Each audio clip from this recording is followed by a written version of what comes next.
Heading लिखे sir accounting treatment of investment properties.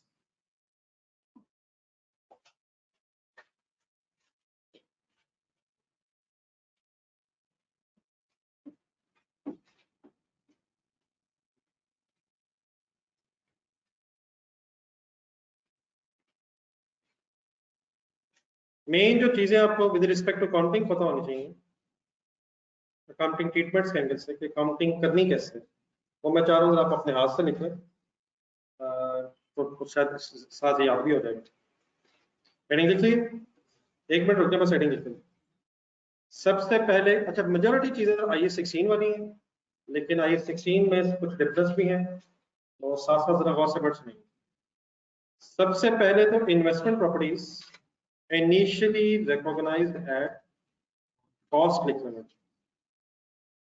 Investment property ये लिख सकते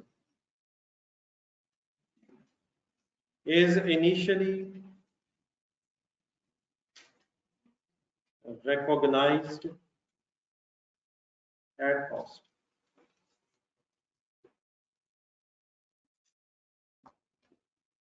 लेकिन कॉस्ट का मतलब फॉर एग्जांपल को बिल्डिंग खरीद रहे हैं आप तो सिर्फ परचेज प्राइस नहीं, उसके शायद रजिस्ट्री चार्जेस।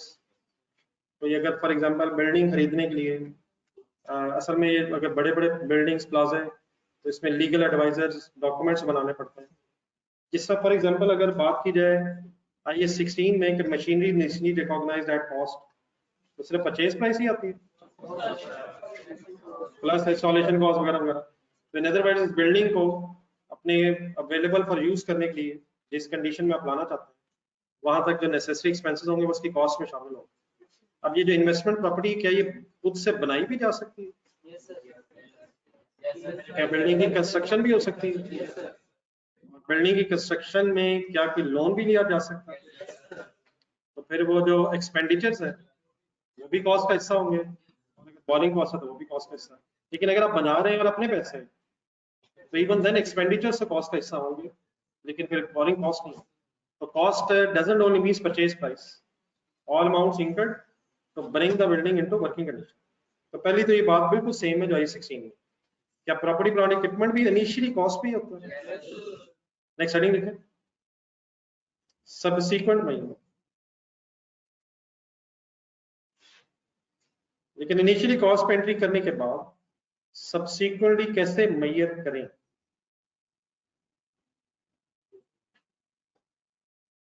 अब ये हेडिंग लिख के बस रुक जाना।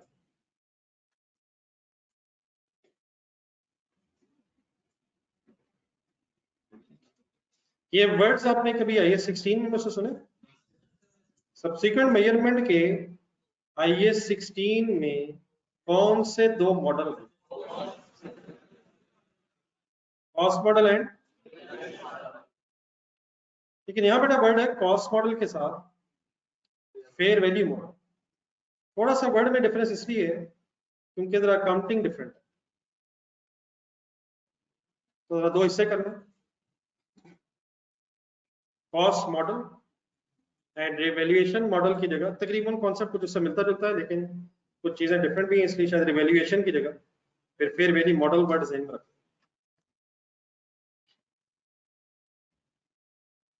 या एक सेकंड रुकिए, पता नहीं मैंने सेंटर में कुछ लिखा था शायद, 1 मिनट। अगर लिख लिया तो ओके, नहीं लिखा तो रुक जाना, पहले फाइनल करवाना। कॉस्ट मॉडल का भी वर्ड सुना आपने?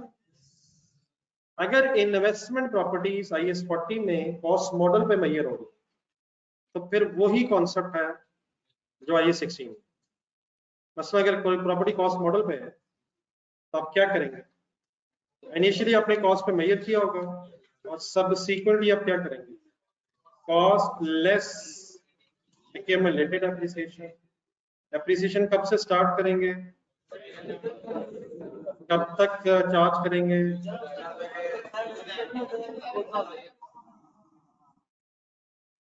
कैरिंग अमाउंट आप निकाल लेंगे और इस कैरिंग अमाउंट की बेस पे स्टेटमेंट ऑफ फाइनेंशियल पोजीशन ज़हन बनाएं। क्या इन्वेस्टमेंट प्रॉपर्टी वहां होनी चाहिए as an asset? Non current assets में नॉर्मली होगी। कैरिंग अमाउंट में इन्वेस्टमेंट प्रॉपर्टी कॉस्ट मॉडल के मुताबिक कैलकुलेट होगी। सिर्फ एक फर्क ये है IAS 16 के कॉस्ट मॉडल में और IAS 40 के कॉस्ट मॉडल में कि एडिशनली कॉस्ट मॉडल की वर्किंग ऐसे ही होगी, लेकिन additionally fair value is to be disclose. Cost model पे अगर आप वर्किंग कर भी रहे हैं तो यकीनन फेयर वैल्यूज की बेस पे कोई एंट्री तो नहीं करनी, लेकिन नोट्स में जाके शेयर होल्डर्स को फेयर मार्केट वैल्यू फिर भी इंग्लिश में सेंटेंस लिख के बतानी है। एंट्री करनी है या सिर्फ इंफॉर्मेशन देनी है?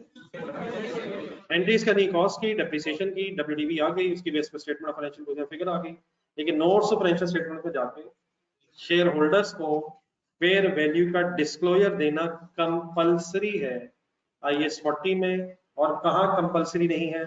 IAS 16। वजह शायद उसकी क्या है, जरा फर्स्ट पेज पे जाए आप, जरा IAS इन्वेस्टमेंट प्रॉपर्टी के 172। ये प्रॉपर्टीज वैसे क्यों दी हुई है? रेंटल कैपिटल एप्रिसिएशन, इसमें बहुत बड़ा मकसद जहन में होता है कि इसकी प्राइसेस बढ़े।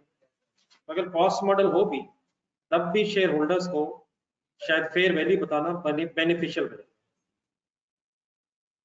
तो ये जो मैंने नीचे लाइन लिखी है, ये किस स्टैंडर्ड के कॉस्ट मॉडल में एप्लीकेबल है और किस स्टैंडर्ड के कॉस्ट मॉडल में एप्लीकेबल नहीं है।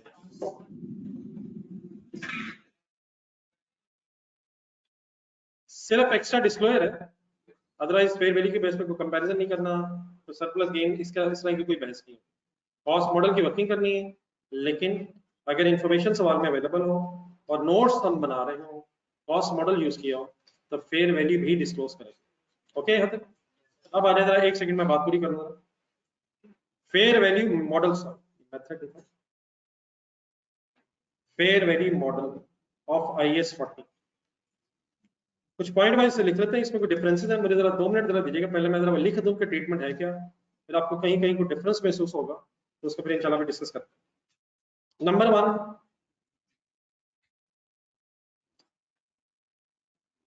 Compare the WDV, compare the carrying amount. Carrying amount किसे कहते हैं? WDV किसे कहते हैं? चलिए ठीक है, बस compare the carrying amount with the fair value at each reporting date. At each reporting date. Sorry, reporting date, मेरा ख्याल है एक जमाने में थोड़ा सा वर्ड मैंने आपके सामने बोला हुआ है। रिपोर्टिंग डेट का मतलब होता है जो ईयर एंड है, हम ईयर एंड पे खड़े होके अपने पूरे साल की प्रॉफिट लॉस स्टेटमेंट भी बनाते हैं और ईयर एंड पे खड़े होकर स्टेटमेंट ऑफ फाइनेंशियल पोजीशन भी बनाते हैं। तो reporting date simply means year end की डेट की बात है। तो ईयर एंड डेट से में रख के बताएं कि मैंने क्या लिखा, किसको किससे कंपेयर करें? हर साल करें, IAS 16 से मिला है, हर साल कंपेयर करें, हर साल के एंड पे कंपेयर करें, एंड भी जरूरी है जब इंफॉर्मेशन होगी, लेकिन हर साल इवैल्यूएशन कंपलसरी नहीं है। कब होनी चाहिए? जब भी सिग्निफिकेंट डिफरेंस आ।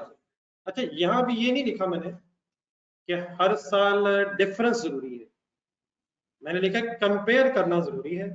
क्या हो सकता है कंपेयर करने से पता चले कि डिफरेंस नहीं है, क्या किसके बराबर ही है, लेकिन करना हर साल है, और ये भी पॉसिबल है कि हर साल डिफरेंस आए। तो IAS 16 से थोड़ा सा फर्क है, वहां शायद अगर कोई सिग्निफिकेंट डिफरेंस है तो कंपैरिजन कर लें रिवॉल्यूशन का, और अगर महसूस हो कि सिग्निफिकेंट डिफरेंस नहीं है तो फिर कंपैरिजन भी रहने दें। लेकिन यहाँ क्या है, अगर आप फेयर वैल्यू मॉडल यूज करेंगे IAS 40 का, तो हर साल कंपैरिजन करना है। लेकिन ये बात मेरी समझ आती है कि हो सकता है कंपैरिजन के रिजल्ट में डिफरेंस ना निकले। क्यों क्यों क्यों क्यों? लेकिन क्या डिफरेंस निकल भी सकता है? डिफरेंस अगर निकल गया तो या क्या होगा या क्या होगा? IAS 16 अगर जहन में लाएंगे तो वहां वर्ड्स क्या है, रिवैल्यूएशन सरप्लस होगा या रिवैल्यूएशन लॉस होगा। यहाँ मेरी बात जरा सुनो, difference if any difference if any either fair value gain or fair value loss। आइए 16 दोबारा देन में जल्दी जल्दी। आइए 16 में लॉस हो सकता है। फर्स्ट टाइम अगर आए तो कहाँ जाएगा? प्रॉफिट एंड लॉस में सरप्लस हो सकता है। फर्स्ट टाइम आएगा तो कहाँ जाएगा? इक्विटी में सरप्लस पड़ा और लॉस आ जाए, एडजस्ट होगा। लॉस ज्यादा तो कहाँ जाएगा? अपने लॉस में इतनी जल्दी जल्दी कैसे हो सकता है? हो सकता हो रहा है। क्या लॉस के बाद भी सरप्लस आ सकता है? पहले रिवर्सल लॉस होगी फिर वहीं जाएगा, लेकिन यहाँ सुना बहुत सारा difference is either fair value gain or loss to be recognized in profit and loss। सीधा ही कहा क्या हो या क्या हो, क्यों है मैं सभी कर लेते हैं, वो इंशाल्लाह बताता हूँ। मैं सिर्फ ट्रीटमेंट लिख रहा हूँ। मीन्स से अगर गेन है तो डबल एंट्री बताएं गेन की। कब होगा गेन? या फेयर वैल्यू ज्यादा होगी या कम होगी? Investment property debit, fair value gain credit, profit and loss means other income में कहीं आए। फेयर वैल्यू लॉस है तो investment property credit, fair value loss भी प्रॉफिट एंड लॉस में कहीं ऑपरेटिंग एक्सपेंसेस। डिफरेंस है ये सेम ही है। वहां क्या होता था, वहां क्या होता था? हाँ वही होता था जो आपको पता है। यहाँ क्या हो रहा है? चाहे क्या है, चाहे क्या है, कहाँ है। और एक आखिरी जरा डिस्टर्बिंग चीज मैं लिख दूं, उसके बाद इंशाल्लाह इसकी बहस शुरू करते हैं। Depreciation is not charge. ये नहीं लिख रहा मैं डेप्रिसिएशन हो नहीं रही। क्या नहीं लिख रहा, क्या लिख रहा हूं? चार्ज नहीं करेंगे। कौन सी एंट्री खत्म? Depreciation debit, cumulative depreciation credit नहीं एंट्री होगी। कॉस्ट मॉडल की बहस कर रहा हूं या फेयर वैल्यू मॉडल की बहस कर रहा हूं? कॉस्ट मॉडल वही है जो बहस है। अगर कॉस्ट मॉडल यूज हुआ है तो IAS 40 में डेप्रिसिएशन की कैलकुलेशन करके डेप्रिसिएशन की एंट्री करेंगे, लेकिन अगर फेयर वैल्यू मॉडल है तो IAS 40 से no depreciation is to be charge in the profit and loss account. तीन चीजें क्या होगी? नंबर एक, असल कंपैरिजन करें। नंबर दो, गेन आए लॉस आए प्रॉफिट लॉस में है। और नंबर तीन, डेप्रिसिएशन जेन से निकालनी होगी अगर investment property is measured at fair value model of IAS 40। क्यों की बात अभी मैं एक मिनट करता हूं। यहाँ तक बात क्लियर है प्लीज? एक सेकंड, एक आखिरी चीज बस बता दें। कोई रिवैल्यूएशन अगर IAS 16 के एंगल सोचे तो कोई एलिमिनेशन की एंट्री होती है? होती, सही कह रहे हैं आप। फेयर वैल्यू मॉडल है, सबको सेम रखें। रिवैल्यूएशन डेट पे एलिमिनेशन की एंट्री पड़ो। डेप्रिसिएशन ही नहीं है तो एलिमिनेशन भी नहीं है। अगर सरप्लस पड़ा हो और लॉस आ जाए, बहस ही नहीं है। गेन आया सीधा कहाँ गया, लॉस आया सीधा कहाँ गया। अगर लॉस आया हो और रिवर्सल, ये सारी बहसें खत्म IAS 40 में। लेकिन सवाल आना है मिक्स IAS 40, 20, 23, 16 और बाकी सारे भी, और देन इंशाल्लाह एंजॉय। फिलहाल जरा लिख लें, फिर ये जो बहस कुछ हुई है इसको मैं एक्सप्लेन करता हूँ। अपने जहन में कितने कॉलम खोल लें, नहीं जरूरी नहीं है जितने स्टैंडर्ड पे होंगे कॉलम, स्टैंडर्ड जितने कॉलम बनाने, कॉलम या साइडें। प्रॉफिट और लॉस, प्रॉफिट और लॉस, और प्रॉफिट और लॉस का मतलब प्रॉफिट और लॉस स्टेटमेंट या इन प्रॉफिट लॉस स्टेटमेंट लिख लें। स्टेटमेंट लिख, चेंजेस इन इक्विटी में जाएगा या सीधा प्रॉफिट लॉस में जाएगा? क्या हो या क्या हो?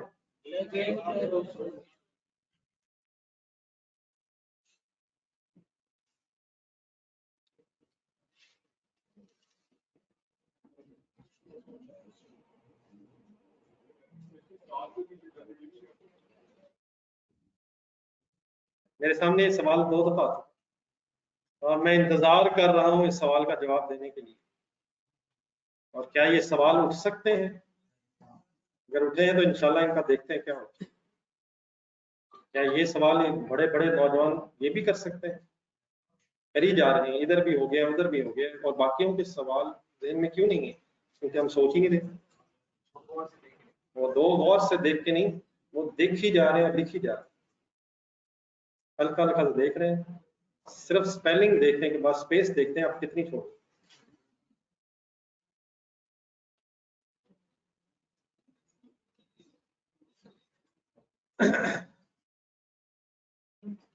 जी नोटेड है सर। सवाल है सर जी, उठा हुआ है, लॉजिकल सवाल है, कंसंट्रेशन से जरा फेयर वैल्यू मॉडल की तरफ देखते हैं सर। इधर है fair value model. First line में लिखा हुआ है कि कैरिंग अमाउंट को फेयर वैल्यू से कंपेयर करना, और लास्ट लाइन में लिखा है कि डेप्रिसिएशन चार्ज ही नहीं करनी। तो कैरिंग अमाउंट किसे कहते हैं? डब्ल्यूडीवी को कहते हैं। डब्ल्यूडीवी का फॉर्मूला बना बेटा कि डेप्रिसिएशन नहीं है तो कॉस्ट ही कैरिंग। कभी मेरे से ये वर्ड आपने पहले सुने? कैपिटल वर्क इन प्रोग्रेस की कोई कैरिंग अमाउंट कभी जिंदगी में आपने कैलकुलेट की है? मुकर जाए मुकर जाए मुकर। सवाल नंबर 1 और बोरिंग कॉस्ट जल्दी से ढूंढे, रास्ते में रुकना नहीं भाई, ये जाए यार। अगर ये इस वक्त ये होगा तो मतलब यही हो जाता है। सवाल नंबर 1 और बोरिंग कॉस्ट का मतलब सवाल भी ढूंढे, मेरा ख्याल है कि पेज नंबर 58 या 9 होगा, 56 है। सवाल नंबर 1 56 है। आंसर ढूंढे जिसका, इसकी रिक्वायरमेंट नंबर, कैरिंग अमाउंट वाला रिक्वायरमेंट होने मतलब सी है सर। कैरिंग अमाउंट कैसे कैलकुलेट हुई है जरा बोल के बता दें। Cost minus accumulated depreciation. बिल्कुल सही देखा आप लोगों ने, लेकिन नजर ही नहीं आ रहा, देखा तो सही नजर आ रही ना। प्लीज आंसर मिला किसी को? आंसर मिल गया प्लीज? एक महीने की शायद डेप्रिसिएशन लेस हुई, तो cost less accumulated depreciation. Question number 2 देखें, आंसर नंबर 2 देखें, कैरिंग अमाउंट देखें, देखें देखें देखें प्लीज, इस तरह की बातें प्लीज पता होनी चाहिए, ये मासूमाना सवाल है। कॉस्ट माइनस एक्यूमुलेटेड डेप्रिसिएशन नजर आ रही है सर? नजर आ रही है सर। लेकिन अब क्वेश्चन नंबर 3 देखें, और क्वेश्चन नंबर 3 में जरा कैरिंग अमाउंट ढूंढें। एसेट अभी बन रहा था, सवाल देखें, एसेट अभी बन रहा था, ईयर एंड आ गया था, क्या नहीं हुआ था? कंप्लीट नहीं हुआ था। Depreciation begins when the asset is available for use. लेकिन क्या ही कैरिंग अमाउंट अगर क्या नहीं है, बहुत सी कैरिंग अमाउंट है अगर अगर अगर डेप्रिसिएशन नहीं। कैरिंग अमाउंट असल में एक वर्ड है उस अमाउंट के लिए जो स्टेटमेंट ऑफ फाइनेंशियल पोजीशन में है। तो अगर डेप्रिशिएबल एसेट है, डेप्रिशिएट हो रहा है, तो एक्यूमुलेटेड डेप्रिसिएशन बेटा लेस करके फिगर आएगी, और अगर डेप्रिसिएशन नहीं है तो कॉस्ट ही कैरिंग अमाउंट। जब कोई फिगर हमारी स्टेटमेंट ऑफ फाइनेंशियल पोजीशन के अंदर आ जाती है तो फिर वो कैरिंग अमाउंट बन जाती है। हमने नई साइंस शुरू कर दी। मेरी इस नई साइंस को पुराना करने के लिए आप कौन सा सवाल ढूंढें? पेज 198 में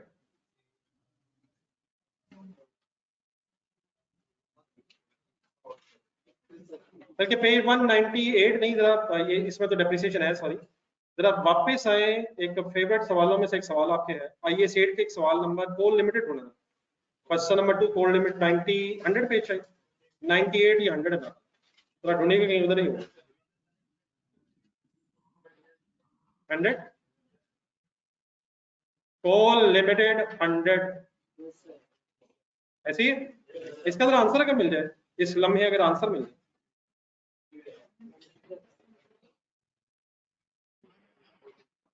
इसके आंसर में अगर आप स्टेटमेंट ऑफ फाइनेंशियल पोजीशन जो रिवाइज बनी हुई है, जो फाइनली हमने सवाल में बनाई थी, एक तो खैर हमने वो अनएडजस्टेड भी शायद बनाई थी, लेकिन फाइनल जो बनी हुई है अगर उसको ढूंढ सके, सवाल मिल गया, page number page number number number number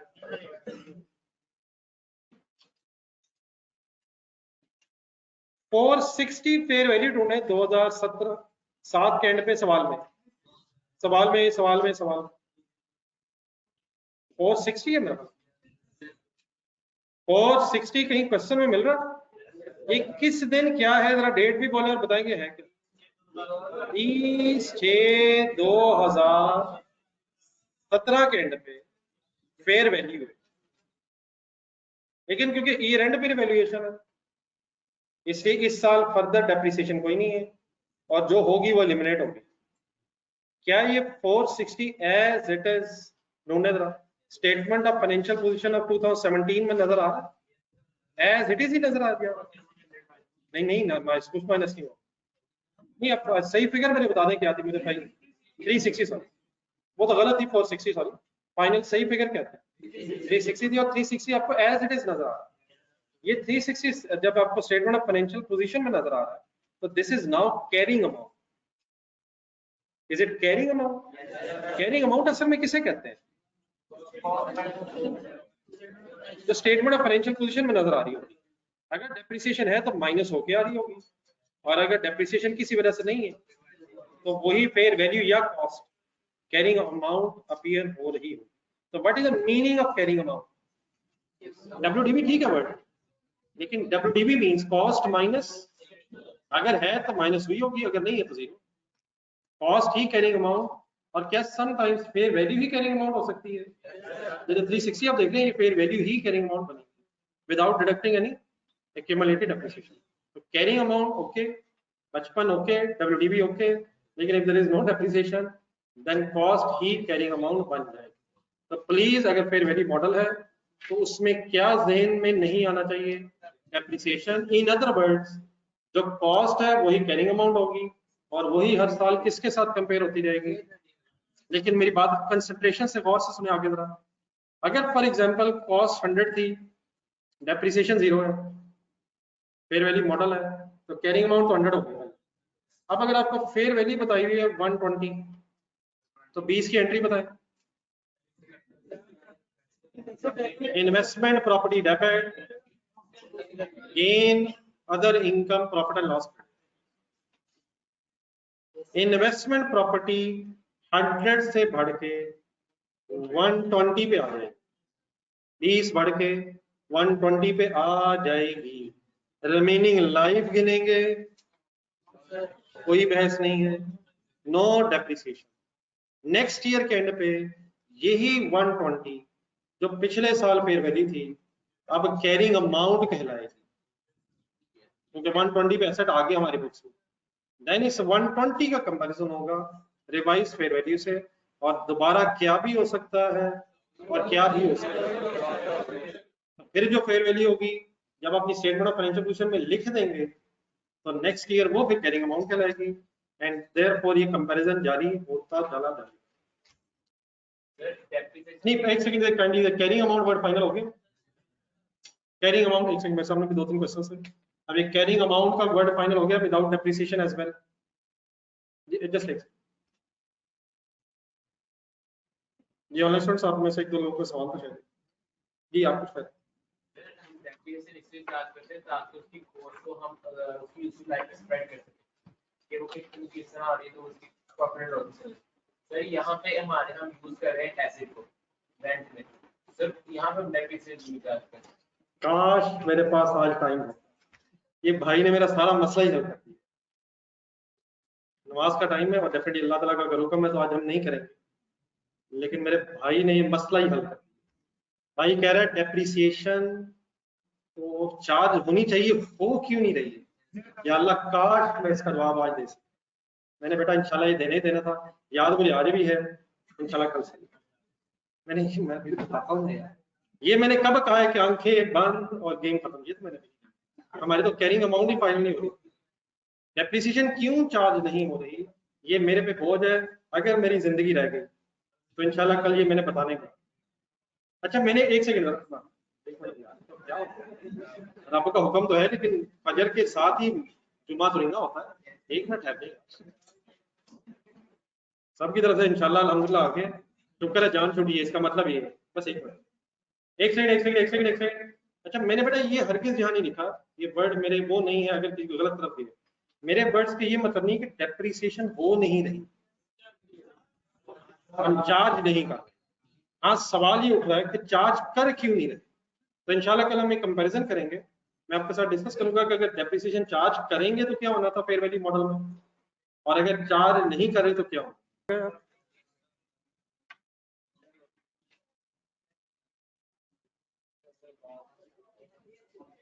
investment property का अकाउंटिंग ट्रीटमेंट डिस्कस कर रहे थे। Initially investment property is recognised at cost. Subsequent measurement के दो मॉडल्स हैं, cost model and fair value model. Cost model अगर हो तो IAS 16 की तरह है, कॉस्ट माइनस एक्यूमुलेटेड एप्रिसिएशन।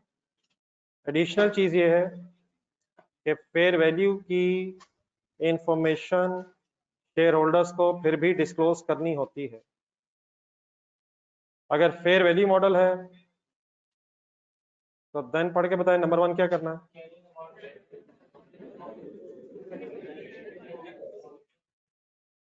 और उस कैरिंग अमाउंट और फेयर वैल्यू के कंपैरिजन में फेयर वैल्यू गेन हो या लॉस हो, प्रॉफिट एंड लॉस में जा रहा है।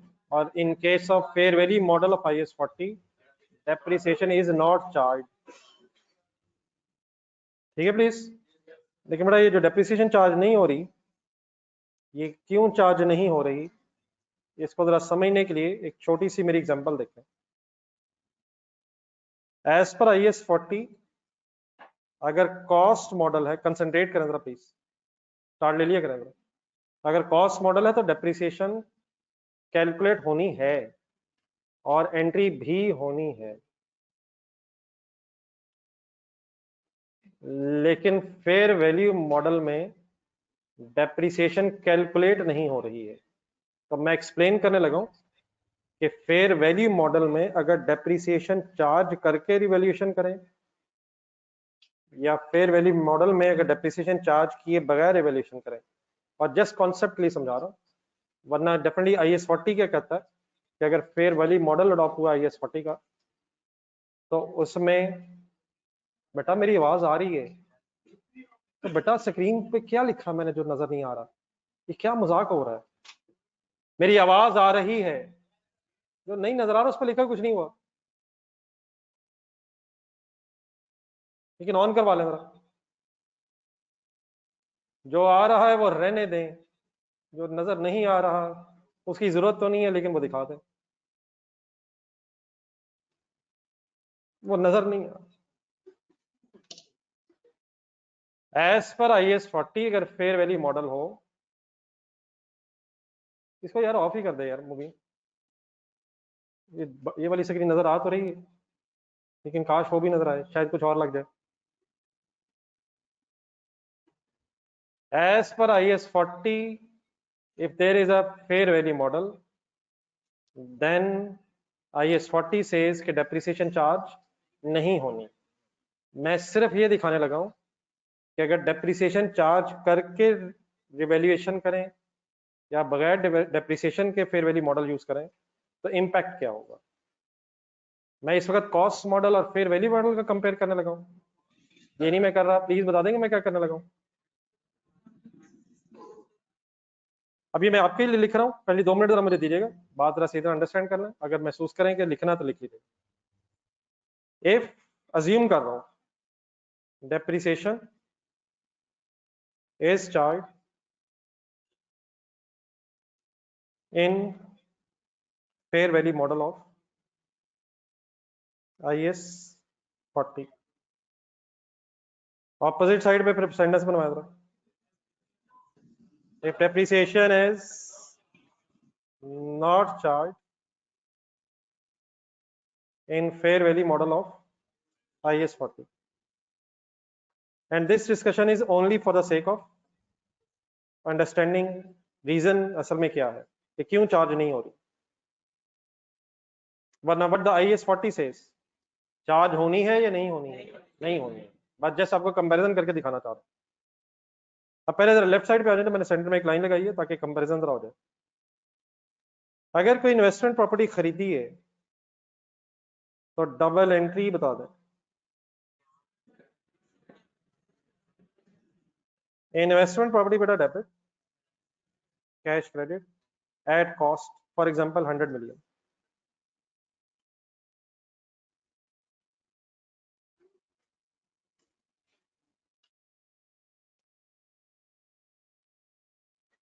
ईयर एंड आ गया 31 दिसंबर 2022। Left side we are assuming कि डेप्रिसिएशन चार्ज कर रहे हैं। सपोज अगर मेरा डेप्रिसिएशन चार्ज कर रहे हैं तो देन कॉस्ट लेंगे आप, कोई रेजिडुअल वैल्यू वगैरह ढूंढेंगे और डिवाइड बाय कोई यूजफुल लाइफ करेंगे। ऐसे ही होता ना। तो let's assume 10 years useful life है, रेजिडुअल वैल्यू नहीं है, पूरा साल गुजरा है। ऑब्वियसली अगर पूरा नहीं गुजरेगा तो अकॉर्डिंगली कर लेंगे। एंट्री बताएं, depreciation debit, accumulated depreciation credit 10। अगर करते तो देन हर साल के एंड में कंपैरिजन होना है। ये तो पता ना IAS 40 में। तो जब ईयर एंड आया आपने फेयर वैल्यू एस्टिमेट की। अब फेयर वैल्यू जब आप एस्टिमेट करेंगे तो दो ही पॉसिबिलिटीज हैं, या थ्योरेटिकली स्पीकिंग 3 कर लेते हैं, लेकिन अगर तीसरी है तो उसका तो शायद कोई फर्क नहीं पड़ता है। Number 1, fair value is more than WDV, fair value is less than WDV, and third one is equal to. और अगर वो इक्वल है तो फिर तो शायद हमें कुछ नहीं करना।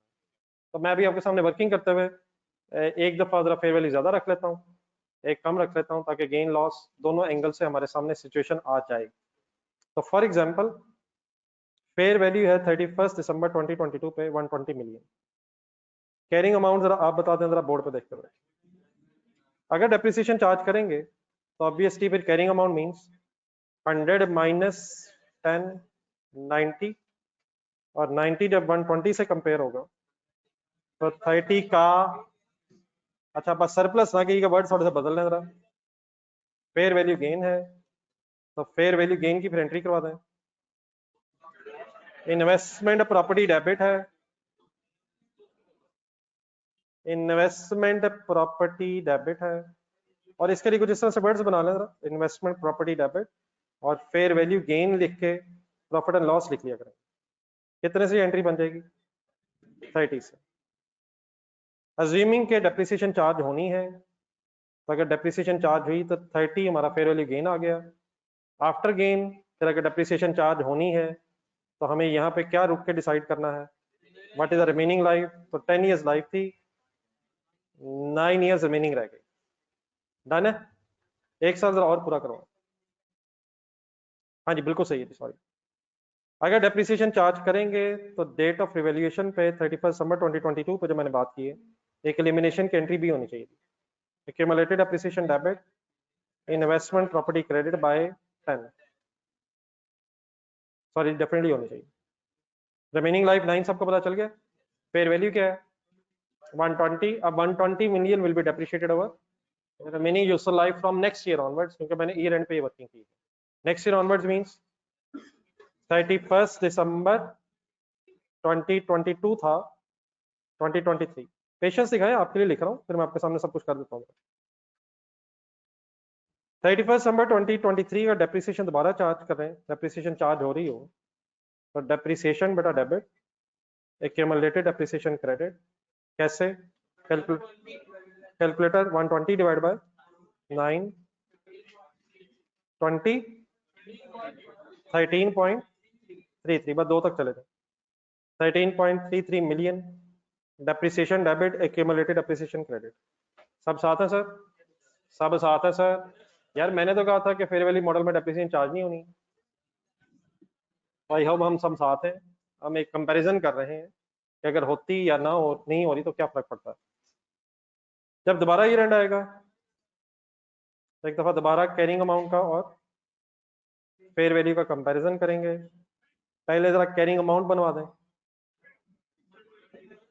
लास्ट इवैल्यूएशन के रिजल्ट में एसेट 120 पे आ गया होगा, पुरानी एलिमिनेट हो गई होगी। 120 माइनस 13.33 106.67 समथिंग हमारी फिगर आ गई। फेयर वैल्यू अब मैं इंटेंशनली कम रखूंगा ताकि लॉस सिचुएशन भी सामने आ जाए। तो सपोज 90 मिलियन अब फेयर वैल्यू है, 16.67 मिलियन फेयर वैल्यू लॉस है। फेयर वैल्यू लॉस की एंट्री करवा दें। लेकिन डेफिनेटली जिसका भी मैंने पहले आपने याद करवाया था, अब अगर एक्यूमुलेटेड एप्रिसिएशन पड़ी हुई है तो accumulated appreciation debit investment property credit by 13.33 elimination, और फिर then fair value loss in profit and loss debit and investment property credit, investment property credit कितने से further 16.67. Once again, after evaluation, 90 million will be depreciated over remaining useful life of 8 years. In other words, शायद ये वही सिलसिला तकरीबन होता जाना था जो IAS 16 में हो रहा है। सब साथ रहे सर? अब आ जाए जरा एक, ओरिजिनली अकॉर्डिंग टू IAS 40 अगर डेप्रिसिएशन चार्ज नहीं होनी, गौर से अब लेफ्ट साइड देखनी है आपने, और अगर कुछ चेंज आना है राइट साइड पर तो बताना। पहली एंट्री बेटा एज इट इज ही होगी, इन्वेस्टमेंट प्रॉपर्टी डेबिट किस अमाउंट पे 1 मिलियन, 100 मिलियन मींस कॉस्ट पे ही होनी है, इनिशियल एंट्री तो कॉस्ट पे ही है, डन है sir? Then no depreciation, therefore no elimination, only क्या होना है ये रेंट पे कंसंट्रेशन अब फुल जरा, क्या fair value should be same, fair value should be same, market value तो वही होगी, हम WDV से कंपेयर करें या जिससे भी कंपेयर करें, मार्केट वैल्यू वही है 120, लेकिन कैरिंग अमाउंट किसे कहूं, 100 ही कैरिंग अमाउंट कैसे हो सकती है, कॉस्ट ही कैरिंग अमाउंट है without deducting any depreciation, difference obviously 20 है, फेयर वैल्यू गेन है या लॉस है, फेयर वैल्यू गेन है, रिलैक्स रह के एंट्री बताएं, investment property debit fair value gain credit कितने से 20 से, डेफिनेटली कंपैरिजन करें लेफ्ट साइड पे 30 था 20 आया, वाकई गेन चेंज हो गया, कम हो गया, चेंज हो गया, प्रॉफिट एंड लॉस में कितना गेन गया था और अब कितना जाएगा, लेकिन बड़ा रिलैक्स होकर जरा सही कंपैरिजन देखें, डेप्रिसिएशन की तरफ आए, लेफ्ट साइड पे अगर आप देखेंगे तो 2022 में 10 मिलियन के पहले डेप्रिसिएशन प्रॉफिट लॉस में गई है, एज एन एक्सपेंस गई है, और देन 30 मिलियन का गेन प्रॉफिट एंड लॉस में जा रहा है, एक्सपेंस 10 जा रहा है, 30 का गेन जा रहा है, नेट इफेक्ट ऑन प्रॉफिट अगर देखें हम तो 20 से ही प्रॉफिट बढ़ रहा है, और राइट साइड पे रादर देन के पहले डेप्रिसिएशन चार्ज करें और फिर 30 सर गेन रिकॉर्ड करें, नेट करके शायद 20 ही रिकॉर्ड हो रहा है, क्या पहले साल नेट इफेक्ट सेम है, क्या चार्ज ना करने से क्या ज्यादा है, कंसंट्रेशन से सवाल सुने दोबारा में, डेप्रिसिएशन चार्ज करने से हमारी WDV ज्यादा है और देयरफॉर गेन कम है, देयरफॉर गेन कम है, लेकिन राइट लेफ्ट साइड पे पहले डेप्रिसिएशन चार्ज हुई और बाद में गेन फिर ज्यादा हो गया WDV कम होने की वजह से, नेट इफेक्ट सेम, लेकिन सेकंड ईयर देखें ये शायद इसलिए है क्योंकि गेन था 120 साथ है जी प्लीज ऑनलाइन स्टूडेंट्स, अब 120 जब हम ये 20 की एंट्री कर लेंगे तो हमारा एसेट 120 पे चला जाएगा और रिमेनिंग लाइफ गिन के आगे जाएंगे, अब उसकी कोई बहस नहीं है, कोई रिमेनिंग लाइफ नहीं है, it means no depreciation once again, simply क्या होना है ईयर एंड पे दोबारा कंपैरिजन होना है, डेप्रिसिएशन नहीं तो एलिमिनेशन भी नहीं, सिर्फ क्या करना है कैरिंग अमाउंट ने कंपेयर होना है फेयर वैल्यू से, फेयर वैल्यू बताएं कितनी होनी चाहिए 190 ही है, कैरिंग अमाउंट कितनी होगी 120, कैसे यार वो तो फेयर वैल्यू थी, जब आप एडजस्टमेंट कर लेते हैं एडजस्टमेंट के बाद आपकी बुक्स में जब एसेट आ जाता है तो जिस वैल्यू पे वो आ जाता है वो फिर कैरिंग अमाउंट है, और फिर फर्दर अगर कोई चेंज आ रहा है मार्केट में तो उसको फिर हम फेयर वैल्यू यहाँ कह रहे हैं, तो हमारी बुक्स में एसेट कितने पे आ गया था, ठीक है सर? 120 पे आ गया था, फर्दर डेप्रिसिएशन अगर चार्ज नहीं तो इसने 120 पे ही होना था अभी बिफोर एनी रिवैल्यूएशन। देन बेटा इसका कंपैरिजन हुआ 90 से, डिफरेंस कितना आ गया 30 क्या आ गया, लॉस की एंट्री करवा दें,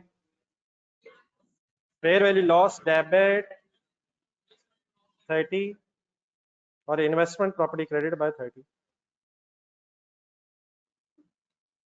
वंस अगेन कंपैरिजन करें, अगर डेप्रिसिएशन चार्ज करके लॉस कैलकुलेट किया था तो वो तो 16.67 आ रहा था, यहाँ 30 लॉस प्रॉफिट एंड लॉस में जा रहा है।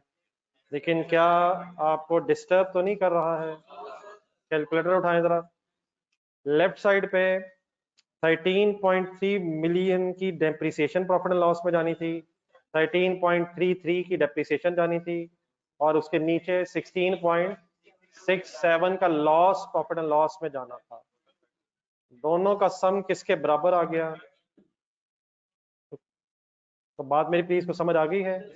शायद इसलिए रिकॉर्ड नहीं कर रहे क्योंकि नेट इफेक्ट सेम ही हो जाना है, क्योंकि गेन लॉस में प्रॉफिट लॉस में जाना। तो कुछ हजम हो जाएगा सर? तो क्या ये 40 जो कह रहा है उससे कोई मसला तो नहीं होगा?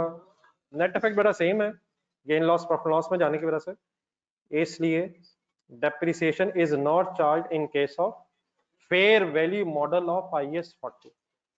मेरा ख्याल है लिख, अब इतना सारा मुझसे लिखवाएगा। नतीजा क्या निकला हमारी इस वर्किंग से?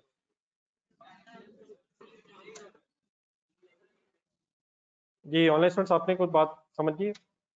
Disturbance zero, zero disturbance. जिस बोर्ड पे नजर आ रहा है प्लीज लिखें।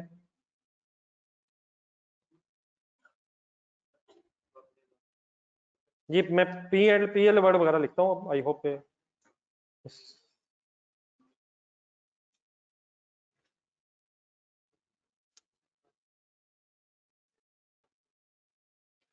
ये आप स्टार्ट कर लें ऊपर, मैं फिर नीचे करता जाता हूँ।